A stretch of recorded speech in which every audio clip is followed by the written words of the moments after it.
Chegamos à parte 7 do Minhat Eldá, a história de Rosa no submundo.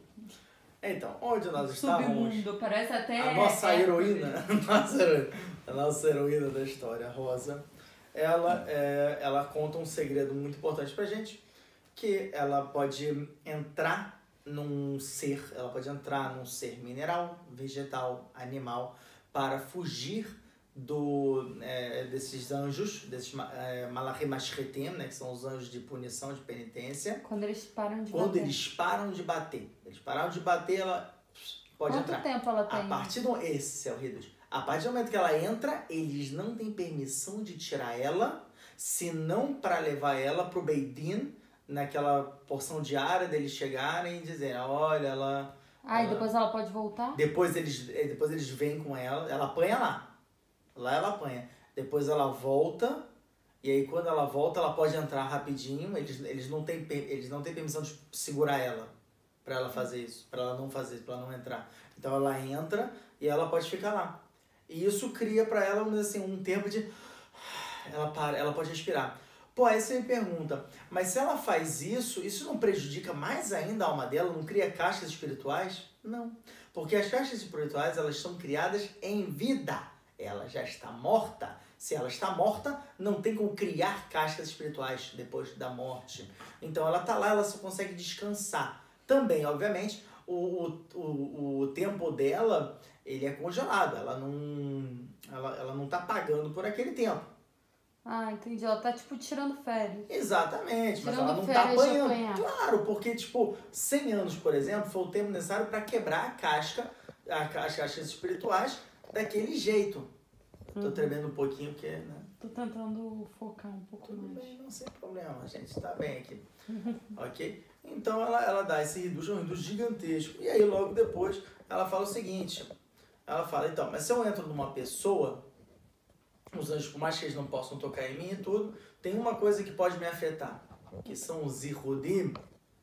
Ok? Ihudim são nomes de Hashem de Kedushá, que são junções de nomes de Hashem, ok? Onde o Rav Adaptai e outros Rabanim e Kobalim, eles pegavam e eles usavam, né? Eles falavam no ouvido da pessoa que estava, né, possuída por uma alma dessas, e aí isso chega na alma e ele fala, a Rosa fala que isso queima mais do que o fogo da batida dos anjos e também... e também queima mais do que a dor do Ributa Kever. Bom. Do que a punição do túmulo e tal, não sei o que, uma coisa muito pesada. Ela fala, chega a queimar tanto que a gente fica desesperado pra sair daquele corpo só pra parar de sofrer esse sofrimento. Porque é pior do que os dois juntos, olha só. E aí o Rav Adaptai, ele para aqui agora um pouquinho e ele fala, bom, já que a gente falou de uma possessão de uma mulher, né, de quando uma mulher entra num corpo, como é que a gente tem como descobrir se, por exemplo, tem um cara que ele está possuído? Como é que eu vou descobrir se essa alma que está possuindo ele é uma alma de um homem ou de uma mulher? Então ele começa a explicar isso. Ele fala, se for uma alma de uma mulher que está possuindo o corpo de um homem, esse homem ele vai começar a sonhar com uma mulher, ele vai ter toda noite um sonho com uma mulher, ele vai ter muito sêmen em vão, vai começar a jorrar assim, o tempo inteiro, porque a gente já vai explicar.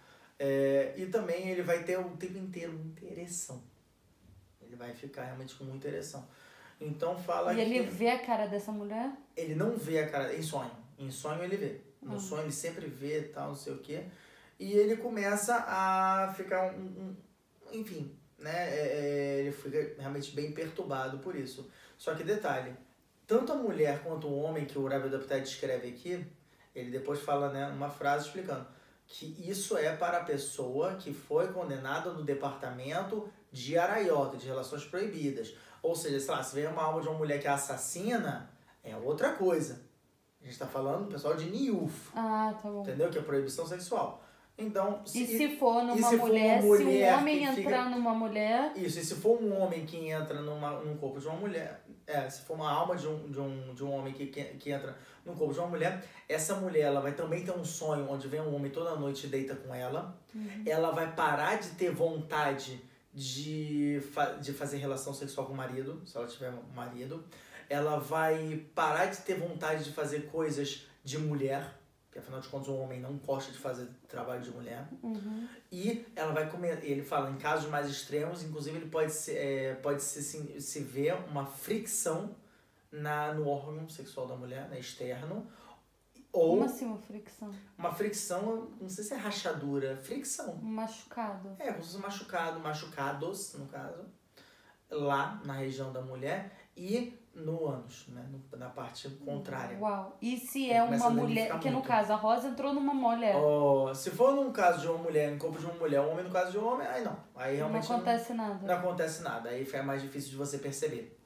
Entendi. Entendeu? Então ela explica dessa maneira. E a maneira de você tirar é através dos Yehudim. E o Rav Adaptar, então, ele fala que ele inventou um método. Que ele falou, eu não posso tocar na mulher por causa de Shmirat Negiah, né? Tem, né, a proteção do toque e tal. Então, o que ele fazia? Ele pegava um estetoscópio. Um segundo, que agora eu fiquei com isso na cabeça. Claro. Não é que, tipo, se entrar um espírito de um homem no corpo de um homem, ele não vai querer ter relação com outros homens. Não. Não tem nada a ver, tá bom. Aí volta, o que você tá falando? Só voltando, ele falou qual era o método que ele utilizava, no estetoscópio. Ele pegava o estetoscópio, botava na mulher e ele falava naquela onde você ouve o coração, sabe? Essa batida, era onde ele falava. Ele ficava fazendo os Yehudim e vinham diretamente pro ouvido. Por que ele fazia isso no ouvido? Porque o ouvido, né, tem uma questão de biologia. Ele consegue chegar a todas as áreas do corpo. Muitas vezes a gente ouve alguma coisa e fala, nossa, eu tremi até o dedão.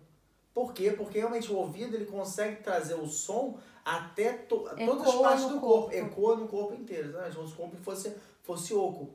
Então ele fazia isso e dessa maneira ele conseguia detectar onde estava a alma. Por quê? Porque a alma, quando ela entra, ela tem determinados tamanhos. Ela não é... Tem almas que são do tamanho, por exemplo, de uma palma de mão. E tem almas que estão do tamanho como se fosse um feijãozinho pequenininho. Ok? E não tem almas do tamanho da gente mesmo? Não. Ele não explica aqui. Ele fala que almas grandes, como ele fala, são do tamanho realmente de uma palma de mão. É pequena, ela é reduzida. Como se fala, é uma energia, né? A alma é um vento. Ela é reduzida quando ela entra no corpo. Não quando ela entra no corpo. Ela é reduzida quando ela tá no cafaquela já. Mas quando ela tá no cafaquela, ela sente como se ela tivesse realmente todas as partes, como se fosse um ser humano. Mas ela fica pequenininha. Só que o tamanho dela é esse. O tamanho dela é reduzido, entendeu? Isso também, isso explica como é que ela consegue também entrar no corpo. Porque imagina, se fosse uma alma gigantesca, entendeu? Uma pessoa gigante entrar no corpo de uma pessoa pequena, não tem como. Mesmo que eu tô falando de vento, mas... Se você ficar com vento constante numa certa região do corpo, isso obviamente vai dar um problema muito grande, a pessoa vai morrer. Entendeu? Então, até para existir essa possibilidade, né, a gente sabe que tudo a Kadosh Baruch Hu criou com raciocínio. Então, a Hashem sabia que existe essa possibilidade, ele fez de propósito. Por quê? Porque a pessoa que é possuída, ela também precisa se consertar. Entendeu? Não é somente aquela alma que ela está querendo se safar. É que a pessoa, o corpo da pessoa, a pessoa abriu uma porta para isso acontecer. A gente vai falar isso nas próximas partes. Que agora eu tô brisando aqui. Será que se a pessoa que, sei lá, tá com pedra nos rins, pode ser que seja um espírito que tá no rim? Porque é do tamanho de uma pedra, do jeito que você falou. Sim, pode ser. Pode ser. A gente vai explicar aqui, mais pra frente, que existem tipos de possessões. Tem possessões que duram um pouco tempo, tem umas que duram mais tempo. Por exemplo, ela tá falando aqui que uma pessoa que chega e o seu Rav Adaptar, por exemplo, ele vai tentar fazer um exorcismo, ele pega e ele começa a fazer Yehudim na pessoa, a Rosa falou, você tem que fazer constantemente. Se você não fizer constantemente, a gente está apanhando direto lá fora. Tudo que a gente não quer é sair. A gente não quer se revelar. A gente quer ficar no cantinho da gente. Entendeu? Então, se ele não faz constante, ela falou, não ajuda em nada. Ela falou, o negócio é você fazer constantemente até que a gente se revele. Ela falou, é cansativo. O Rav que tá fazendo esse processo de exorcismo, ele se cansa muito. Então é constantemente fazendo o Ihud, fazendo essa junção de nomes e falando. É difícil, não é uma coisa fácil. Uau. Entendeu? Até que uma hora ela mesma falou, eu não queria falar, eu não queria me expor, mas você me obrigou através disso. Então eu tô te explicando como é que funciona. Só que ela falou, você tem que tomar muito cuidado, porque se for uma alma nervosa, ela pode ficar irritada, ela pode tentar matar o hospedeiro. O hospedeiro. Né? Ela pode matar o hospedeiro dela. É como se fosse um parasita, é pesado. Uau. Então ela falou que tem que tomar muito cuidado, não é toda alma que também funciona dessa maneira e tudo. Então isso vem, obviamente. E como é que você percebe isso? Através do exorcista, no caso, ele analisar como é que é a reação da pessoa. Aí ela explica que se for uma alma, por exemplo, né, um tamanho, né, por exemplo, da palma de uma mão, ela falou que essa alma ela não pode vir para a garganta, por exemplo. Por quê? Porque se ela vier para a garganta, isso pode inchar a pessoa, obviamente, né? Porque tipo, ela tem o tamanho de uma mão, e aí pode acabar sufocando a pessoa e a pessoa morrendo. Uau!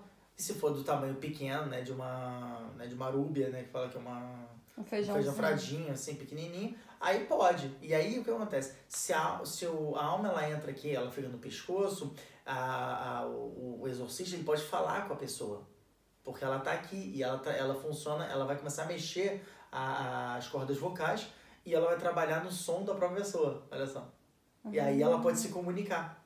Agora, se ela for uma alma maior, a Rosa falou, não, ele fica na região do coração, porque ela vai falar pelo coração, ou seja, a pessoa vai sentir que tem alguém falando com ela, e aí ela vai falar, olha, a pessoa tá falando isso, isso, isso. É o caso do Shabbatai Tzvi. Shabbatai Tzvi, ele tava no coração do hospedeiro dele. A gente vai falar disso, né, num outro shiur, numa outra aula. Uau! Entendeu? Só que agora vem a parte mais interessante. O Rav Yehuda Pitaya, ele desmente isso. Ele fala, é verdade que tem almas do tamanho de palma de mão e tem almas do tamanho de feijãozinho. Só que não é verdade que uma alma do tamanho de uma palma de mão, se ela vier pro pescoço, ela mata o hospedeiro. Ele falou isso, a Rosa errou. Ele falou, isso tá errado, porque isso vai contra o Shareiro HaKodesh, né? No Shari Udalef, ele fala, isso vai contra.